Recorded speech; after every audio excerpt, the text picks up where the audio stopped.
Hey everyone, Ben Brettingen here with Onyx Hunt. Today we're going to be talking about how to use the Hunt app to scout for Hungarian Partridge and Sharptail Grouse. So let's jump right in. Today I'm using the web map. I like to use this because it is much easier to use. It's got a larger screen. The Hunt app is great for in the field, but personally I like using the web map on the computer when I'm out scouting. So we're going to jump right in and tell you what we're looking for. So if you're new to hunting, you never hunted, let's just say, Sharpies before, the first thing you're going to want to do is make sure that there are Sharpies in the area that you are even looking at. So what I tell people to do is go on to your local Game and Fish, your DNR, and search, in this case, Sharptail Grouse habitat maps or Sharptail Grouse distribution. That'll show you an area of the state that they are even going to be in to start with.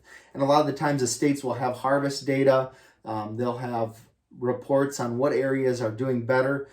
Pheasants Forever puts out a great one. It's called the Prairie Grouse Primer. And that'll give you some anecdotal accounts from their biologists, as well as some information from roadside counts, etc. So that is great. It will help you zone into an area, figure it out, at least give you a starting spot. So once you kind of figure out an area of the state that's going to hold birds, is what you're going to want to do is find public land. So right now I don't have really any layers on, and layers are going to be your key to success when trying to find birds. So I'm going to go in, and we are currently looking in North Dakota, so I'm going to go and flip on my North Dakota layer, and it's going to automatically turn on a few layers for me. Private government lands layer. I don't need GMUs. I can turn that off. A big one you're going to want to have on is your plots land. So different for each state. In Kansas, for example, it's going to be WIHA. Minnesota, it's going to be walk-in hunting areas. North Dakota, for example, is going to be plots. So we are going to want to turn on that plots layer, because that is going to open up a tremendous amount of ground. So you look here, you can see that when I toggle this plots on, it effectively doubles, or even more so, the amount of public land available to hunt. North Dakota's got this great feature. It's electronically posted land. So what the electronically posted land layer is going to do is show you properties that the landowners have said, no, I don't want hunting on it. North Dakota is a little bit unique in the fact that in the past, if it wasn't posted, you could automatically hunt it.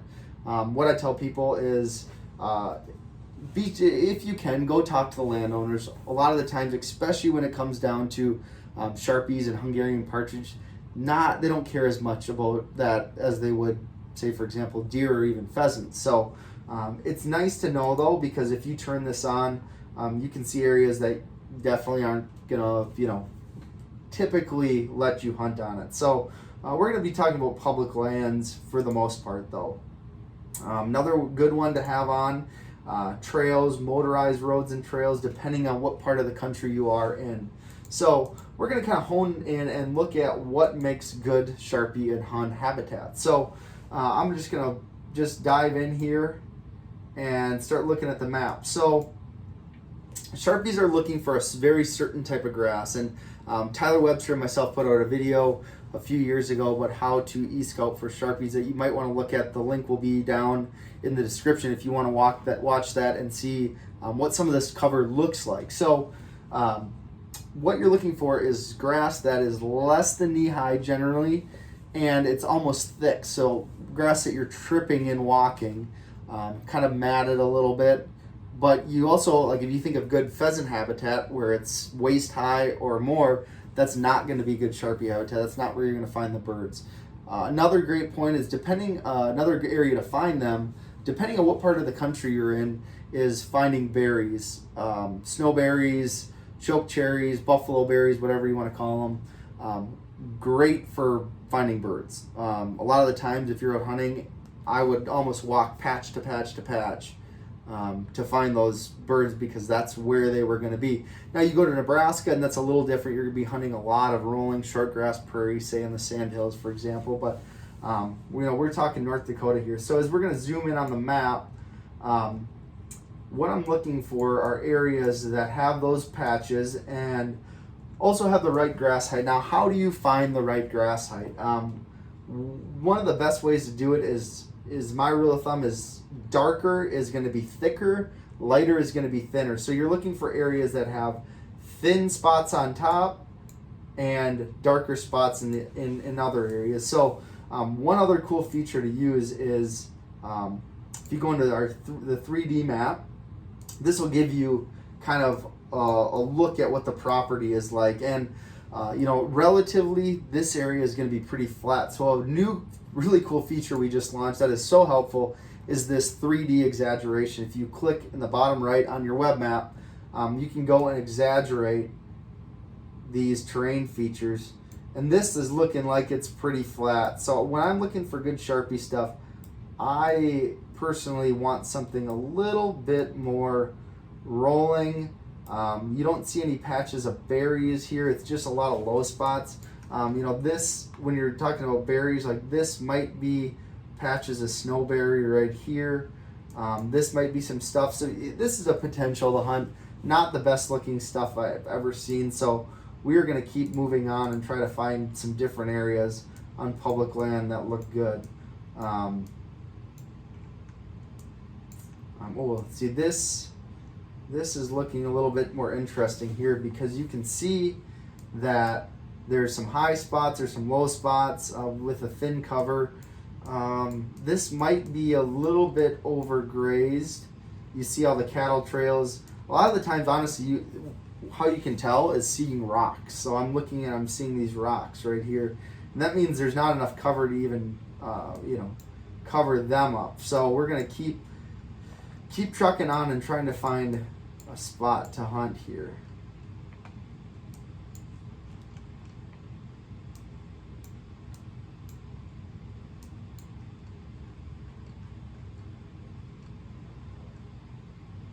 All right, so we are just kind of cruising around, and I have found what looks to be like a fantastic spot here. So kind of what we talked about before, we were looking for some diversity, and I found it here. I can definitely tell these are big patches of snowberry. There's going to be some chokecherry. That's probably what these trees are right here. Again, we've got that mix of light and dark, that kind of mosaic of cover, that diversity. For all game birds is going to be important. And again, like we talked about, I want to see a little bit of elevation. So one thing you can do for perusing around is looking your hybrid map. So you can see satellite versus hybrid, and I can already tell that this is going to have some elevation change. We can go and proof it with 3D, and I already have that exaggeration on. And compared to that last one, this is definitely going to be a better spot. So early in the morning, Sharpies are going to be up on top. As the day grows later, they're going to be down lower in these patches of snowberry and whatnot. So I can tell you, I can promise you, this looks like a really good spot right here. So next thing I'm going to do is I'm going to go and find access to this area. So it looks like there is one access point to the north here. So what I'm going to do is I'm going to go and drop a waypoint on that area for parking. So I know, okay, this is the area I can park. I go here and I'm going to be sure to label that parking. I'm going to save it. And then I'm going to go and pick areas that I want to hunt so I make sure I don't miss good areas. So actually I'm going to go back into 3D and look at my map here. So what I'd probably do to start out the morning is I'd go and hit some of these higher points bordering. Looks like, there's a north facing slope with a lot of good stuff. So I'm going to put a waypoint on that good looking stuff. Again, this is chokecherries. All these chokecherry trees, you can tell there's some buffalo berry mixed into that. I'm going to label that. And when I'm scouting, I'm going to always use yellow for areas I haven't hunted, blue for areas I've hunted and found birds, and then pink for areas that I drove by, I confirmed on the ground this looks good. So I'm going to label this Sharpies, and I'm going to save it. So I've said it 100 times if you ever watched any of my videos. Be sure to label your waypoints. Be sure to use the icons, colors, because the last thing you want is red X's all over the map. And so I'm just going to kind of plot this out in my head. I would probably come walk this ridge. Probably, let's see here. I'm going to go again. 3D is so helpful in planning your hunt. So it looks like I'm going to I'd probably come work these ridges down. It looks like there's a fence here. You can clearly see, and this is interesting. So the right side of the fence looks a lot more interesting. It looks like the left side has been overgrazed, or not overgrazed, but grazed more than this side. So what I'm probably going to do is switch it up and maybe take this route through here and take this lake around. You can see again, there are these snowberry patches here. So I'm going to put a waypoint over here just so I can kind of know when I get into the area. When I get to the spot, I don't have to waste time. So I'm going to put a spot there. Again, this is, oh gosh, this all looks really good. I'd probably come back up here, put a waypoint up on this hillside, and take it back home. Probably work back down here and head back up to the truck. So again, this is great cover. You're looking for snowberries, chokecherries, the right type of grass. The other cool thing I use is the weather in an area. So we've got a very robust weather selection. When you're out in the field on your app, you can also use it, but I can see the weekly, what it's going to do in that area that I've clicked on. I can see hourly. So much information right here at your fingertips, and the trick is to put it all together to make you a better bird hunter. So that is how you use it to find sharp-tailed grouse. Now we're going to go transition to Hungarian partridge and how to find those. And a lot of the times you'll find them in similar areas, but a lot of the times you'll also find them in very distinctly different areas. So areas that I would target for Huns, a lot of the times is going to look very different from areas I target Sharpies, even though there is some overlap. So this spot, very close, instantly stuck out. Honestly, it looks like you could even find some Sharpies up in this corner, but rock piles, like this is Sharptail candy. You can tell that this at one time was wheat. So a very cool thing to use when I start out. So first off, we're looking for strips of weedy cover through or adjacent to grain fields. That's going to be Sharptail candy. So this area, you can tell that there's patches. This might be a little wet, but like there's rock piles here with, that a lot of the times that's going to be very weedy areas. So this looks really good. And a cool thing is, so I'm going to go into my layers. I'm going to go to trees, crops, and cover, and I'll be able to turn on crop distribution for an area and see what it is. So I just turn all of those on.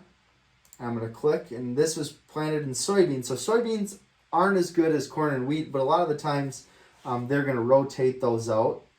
Looks like it's showing and leaving a little sunflower in the area. So I'm wondering what this is. This is sunflowers, which is great. So it's adjacent to sunflowers. So that's great. Alfalfa over here, which is also a good thing to have. So this would be a good spot. I'd go ahead and put a waypoint on that. So now we're just going to keep perusing a little bit.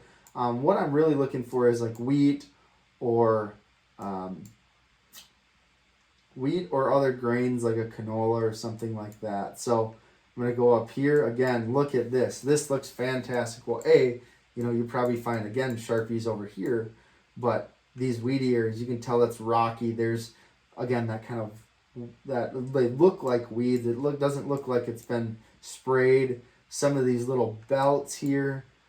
So this is going to be fantastic Hungarian partridge cover. And this is soybeans. A lot of the times, wait and see if it's going to, be potentially wheat. All these little spots. Huns are kind of a very, very spot on the spot type birds, where Sharpies, you could walk for miles of wide open grassland. I am looking for specific spots to target. Again, something like this. This looks like a little marshier, so depending on what that looks like on the ground, but even going and hunting these edges around these crop fields down the middle, this looks fantastic for Hungarian partridge. So take these tools, use them on your web map, mark those waypoints, And then when you get out in the field, you'll have a game plan and you'll be ready to go. So use these tips this fall to help you find more Huns and Sharpies, and good luck.